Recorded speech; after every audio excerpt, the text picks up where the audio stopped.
can't stop a wave. Born in a storm, way out to sea.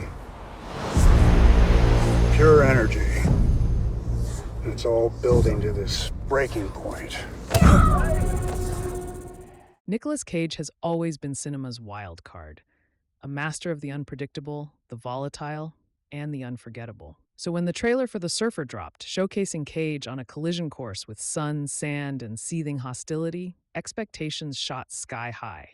Directed by Lorcan Finnegan, whose previous mind-bending films Vivarium and Nocebo warped psychological horror into new shapes, this 2025 thriller promises not just a battle for the beach, but a war of the soul. The premise is deceptively simple, almost mythic.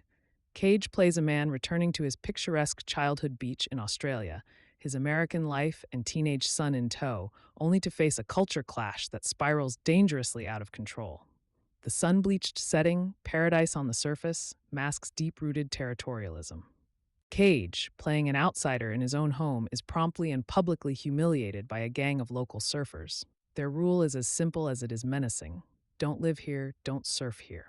Stung and stripped bare, Cage's character, known only as the Surfer, refuses to retreat. Instead, he digs in, an everyman who morphs, minute by minute, into a defiant force staring down madness. What's immediately captivating about The Surfer is how it turns the beach and the surf into both a literal and psychological battleground. The sea here isn't just a backdrop for watery heroics, it's a crucible. Each encounter with the locals escalates. Their laid-back, surfer-dude demeanor is only a mask for raw tribal aggression, and as their tactics grow more vicious, so does Cage's resolve. The summer heat, captured in all its punishing glory, presses down, mirroring the mounting tension and sending the film's protagonist to the very edge of his sanity. Lorcan Finnegan's style, evident from the trailer, is a tightrope walk between sunlit beauty and dread-soaked claustrophobia. Long, unbroken shots linger on Cage's increasingly worn features, the golden Australian light flickering with menace. The soundtrack, a rumble of surf and static, only tightens the screws. There's a sense that the film might explode or dissolve at any moment, and Cage's performance is key. He gives the surfer a mix of vulnerability and ferocity. You see the humiliation take root, and you watch, riveted, as pride curdles into obsession. Backing Cage is a cast that roots the action in lived-in realism and believable menace. Julian McMahon is the charismatic, dangerous ringleader. Miranda Tapsell and Finn Little add emotional counterpoints as Cage's torn family.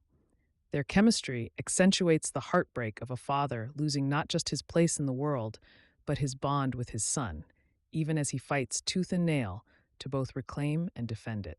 The surfer's greatest trick may be how it weaponizes setting and genre expectations. Just as you brace for a Rocky-style comeback or a gritty surf noir, Finnegan yanks the narrative rug. The violence is ugly, the stakes are deeply personal, and the film seems less interested in redemption than in examining the cost of pride and exile. It's a slow-burn psychological thriller, not an action romp, and the tension is more internal than external, even as fists and surfboards fly. Clocking in at 1 hour and 43 minutes, The Surfer keeps its pace relentless, but never rushed. Every frame seems meticulously composed for maximum discomfort, letting the viewer feel both the oppressive summer heat and the suffocating social dynamics. The Surfer is poised to become a cult classic for Cage aficionados and thriller fans alike.